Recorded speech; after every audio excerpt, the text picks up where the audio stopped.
வணக்கம். இது ஏப்ரல் 2024.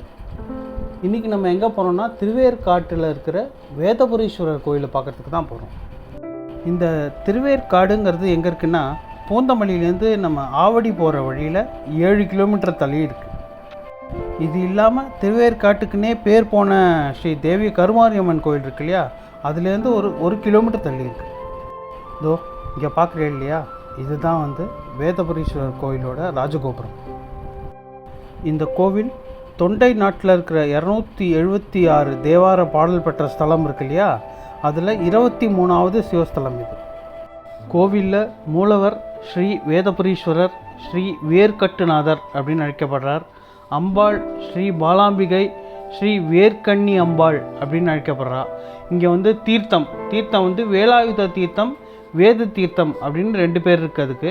அப்புறம் ஸ்தல விருட்சம்னு பார்த்தீங்கன்னா வேலமரம், அதாவது வெள்வேல மரம்னு சொல்கிறா. சுவாமி இருக்கிற கர்ப்ப கிரகத்தோட வெளிப்பிரகாரத்தெல்லாம் எடுக்கிறதுக்கு நல்ல ஆப்பர்ச்சுனிட்டி கிடச்சிது. அதனால் நான் ஃபுல்லாகவே எடுத்திருக்கேன், பாருங்கள்.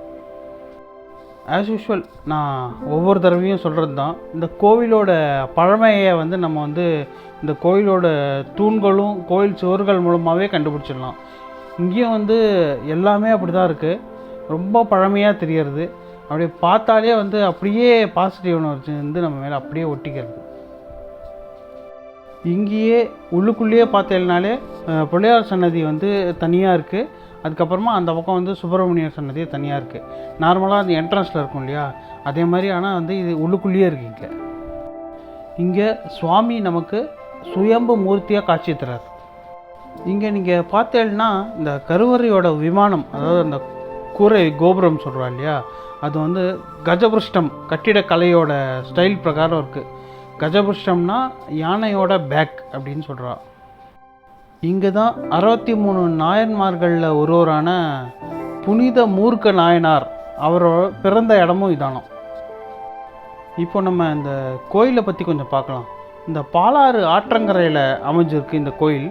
இந்த கோயிலோட வயசு கிட்டத்தட்ட 1300 ஆண்டு இருக்குன்னு சொல்கிறா. அதாவது 1300 இயர்ஸ். ரொம்ப பழமையான கோயிலாக கருதப்படுறது இது.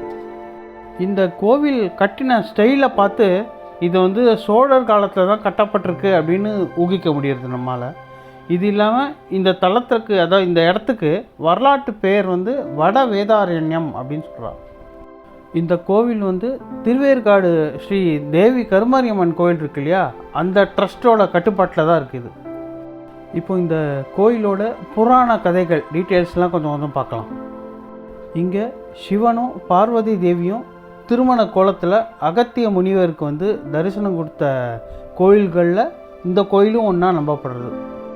இந்த கோவிலில் உள்ள கருவறையில் பார்த்தோன்னா சிவலிங்கத்துக்கு பின்னாடி சுவாமியும் தேவியும் திருமண கோலத்தில் இருக்கிற மாதிரி சித்தரிக்கப்பட்டு ஒரு திருவுருவம் இருக்குது உள்ள. 4 வேதங்களும் இங்கே இறைவனை வேல மரத்தின் வடிவில் வழிபட்டதாக நம்பப்படுறது. அதனால தான் இந்த இடத்துக்கு பேர் வேல்காடு அப்படின்னு ஆயிருக்கு. காடுங்கிறது தமிழில் காடுன்னு என்னன்னு தெரியும் உங்களுக்கு. இந்த வேல்காடு தான் மருவி வேர்க்காடு ஆச்சு. அதுக்கப்புறம் அந்த மங்கள இதையும் சேர்த்து திருவேற்காடு அப்படின்னு அழைக்கப்படுறது. இப்போது இந்த கோவிலில் முருகப்பெருமானை முன்னிட்டு ஒரு புராண கதையும் இருக்குது. பிரம்மதேவனை முருகப்பெருமான் சிறைப்பிடிச்சு வச்சுருந்தார். யார் சொல்லியும் அவரை விடுவிக்கலை. இதனால் என்னென்னா சிவபெருமானே நேராக போய் அவர்கிட்ட ரெக்வஸ்ட் பண்ணி கேட்டுண்டு அதுக்கப்புறமா நம்ம முருகப்பெருமான் அவரை பிரம்மா ரிலீஸ் பண்ணியிருக்கார். இதனால் அவர் என்ன சொல்லியிருக்கார், நீ பிரம்மனை அரெஸ்ட் பண்ணது ரொம்ப பாவச்செயல், அதனால் நீ இந்த கோயிலுக்கு நீ வேண்டிட்டு போகணும் அப்படின்னு சொல்லியிருக்கார். அவர் இந்த கோவிலுக்கு தன்னோட வேலாயுதத்தால் இங்கே அவர் தீர்த்தமே இது பண்ணி சிவனை பூஜிச்சிருக்கார். அந்த தீர்த்தம் பண்ணதுனால தான் இதுக்கு பேர் வேலாயுத தீர்த்தம் அப்படின்னு சொல்கிறான். இந்த கோவிலோட ஸ்தல புராணம் படி நாகமான ஆதிசேஷன் இருக்கார் இல்லையா, அவர் சுவாமியை இங்கே வணங்கி இங்கே இருக்கிறவாளை யாரையும் கடிக்க மாட்டேன்னு சொல்லியிருக்கார். அதனால தான் இந்த இடத்துக்கு பேர் விஷம் தீண்டா பாதை அப்படின்னு சொல்கிறா. இது வரைக்கும் இந்த இடத்துல பாம்பு கடித்து யாருமே இறந்ததில்லை அப்படின்னு சொல்கிறா. இந்த கோவிலோட இன்னொரு விசேஷம் என்னன்னு பார்த்தேன்னா, இங்கே சிவபெருமான் வந்து திருமண கோலத்தில் காட்சி அளிக்கிறதுனால இங்கே வந்து சுவாமியை நம்ம வந்து வழிபட்டால் திருமண தடைகள் நீங்கும் அப்படின்னு வந்து நம்பப்படுறது. நான் வந்து லைனில் நின்றுருக்கும் போதே பல பேர் வந்து அந்த மாதிரி வந்து அவளோட அந்த சுவாமிக்கு வந்து எல்லாம் பரிகாரங்கள்லாம் பண்ணிட்டு போயிட்டு இருந்தா நான் பார்த்தேன். கோவில் டைமிங்னு பார்த்தீங்கன்னா காலம்பர 6:30 மணிலேருந்து ராத்திரி 8:30 மணி வரைக்கும் திறந்துருக்கும். இதோ இங்கே பார்க்குறேன் இல்லையா, இதுதான் வந்து கோயில் தீர்த்தம். இதுதான் வந்து வேலாயுத தீர்த்தம், வேத தீர்த்தம்னு அழைக்கிறார்.